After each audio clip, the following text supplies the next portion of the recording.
Hi guys, Ali Taylor here, and today we're going to talk about how to hinge your wrists correctly during the backswing.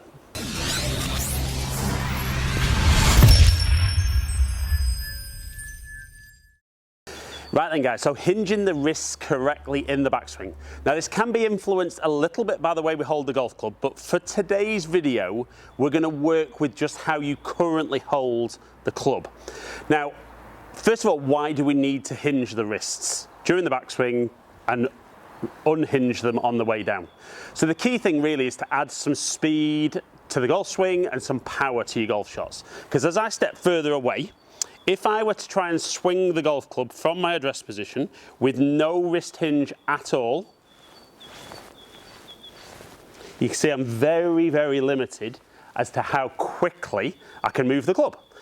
Obviously, if I'm limited in my speed, I'm then hugely limited with how far I can hit the ball. I mean, I've got a 7-iron in my hand at the moment, and swinging like that, I reckon probably the maximum I could hit the ball would be 40, 50 yards. So the idea is if we want to get more length into the golf swing, which allows the club to travel a little bit further, allows it to move quicker, we need to get those wrists hinging. So we can see how that angle's changed, and then unhinging on the way down. But the key for today's lesson is to talk about how we're going to get the wrist to hinge correctly during the backswing. Now we can look at wrist hinge from the two different angles. So we can see from face on, as we start the club moving back, initially there's not really much wrist hinge, but as my right arm starts to fold and my lead left forearm starts to rotate a little bit, we can see already the shape between here and the club is starting to change. And what we would then see, and it's slightly different for each golfer, is that that angle really starts to close down, and then we can turn to the top. So when we look more down the line, we can see from here that as that initial part of the swing, there's not really much of a change. My right arm starts to fold, my left forearm starts to rotate, and now the wrists start hinging, and that's where we see getting the club in some different angles, and then obviously we can move down from there. So the key thing for me is when I look particularly face on at golfers, one of the things I like to see is that top hand, so left hand for a right-handed golfer, that wrist joint is slightly to the right-hand side of the shaft, but it's supporting the weight of the club. And we want ideally to feel that wrist joint, as we hinge, we would see very much of an up and down movement. So we see from face on, that's your wrist hinge, and it's very, very easy to hinge the wrist like that. Now, your biggest challenge in the golf swing is when you're doing this movement, the structure of your arms is exactly the same, and both arms are kind of comfortably straight. Right arm, maybe just a little bit of softness.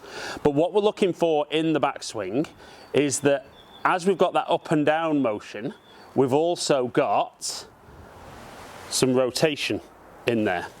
Now, a couple of the big mistakes I see with golfers, I think probably the biggest one from this angle is that from this position, the first thing we see is that we get the club really rolling open, club getting very much behind us, and even though then there is a little bit of wrist hinge, the club's so flat, it creates a real over-the-top movement on the way down. So what I'm going to get us to understand is, first of all, how do we get that club head moving up in the backswing? Now, golf's hugely a game of opposites, and this was what makes it really, really tough for golfers, is if you want that club head to move up, the first thing you need to do is press that handle down. And the more you feel that you push the handle down, the more the club head goes up. So I can see from this angle, if I was here and I push down, the handle goes up. So what we want to feel, and this is really, and it will feel a little different golfer to golfer, and you're going to have to experiment with this a little bit to see what works, because even the best players in the world do it at slightly different places in their backswing.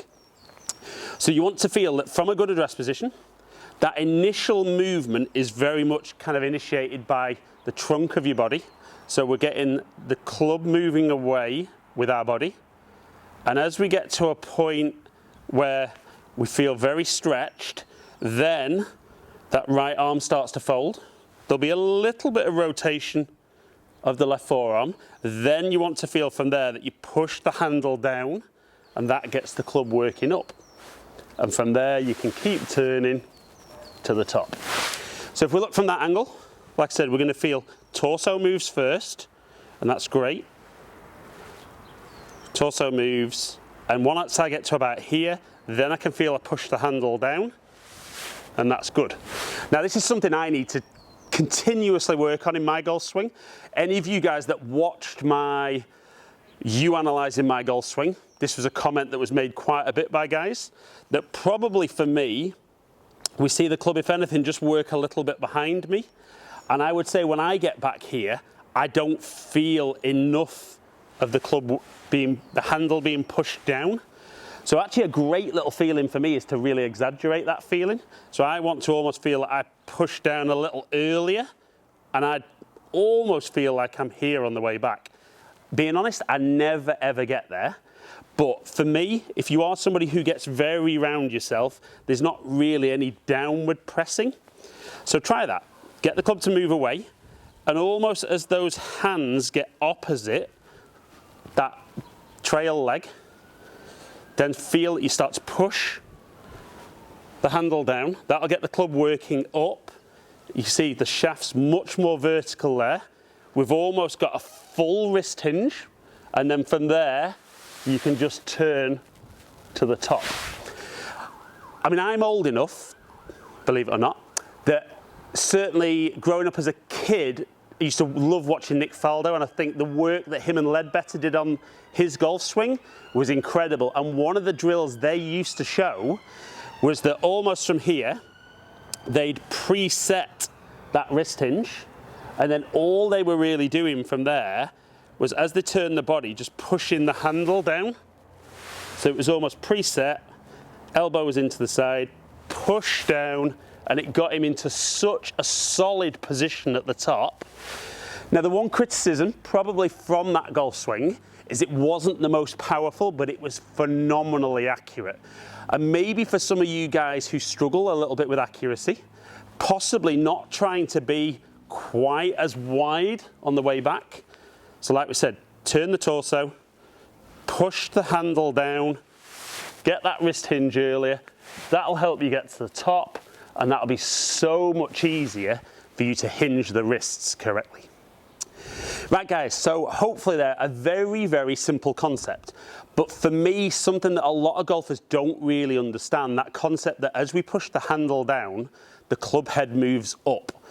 And generally speaking in the backswing, I don't see the golf club moving up enough with golfers. It tends to move too much round their body, and then that creates that kind of over the top movement and that horrible slice. But try it a little bit earlier than normal, a little bit later than normal, and see what initially works best for you, because it's not exactly the same. If you looked at the top 10 golfers in the world, they'll all be slightly different halfway back. Some of that down to the fact that they hold the club a little differently, others down to the fact that that just works best for them. But guys, hope you've enjoyed today's content. If you have, like and share it, comment below, I'll get back to as many people as I can. If you have enjoyed the video and you don't currently subscribe, please consider clicking that subscribe button, ringing the notification bell, and then you'll find out whenever I drop a new video. Follow me on all my social media platforms, all under Ali Taylor Golf. Hopefully catch up with some of you guys down here soon. Stay in contact.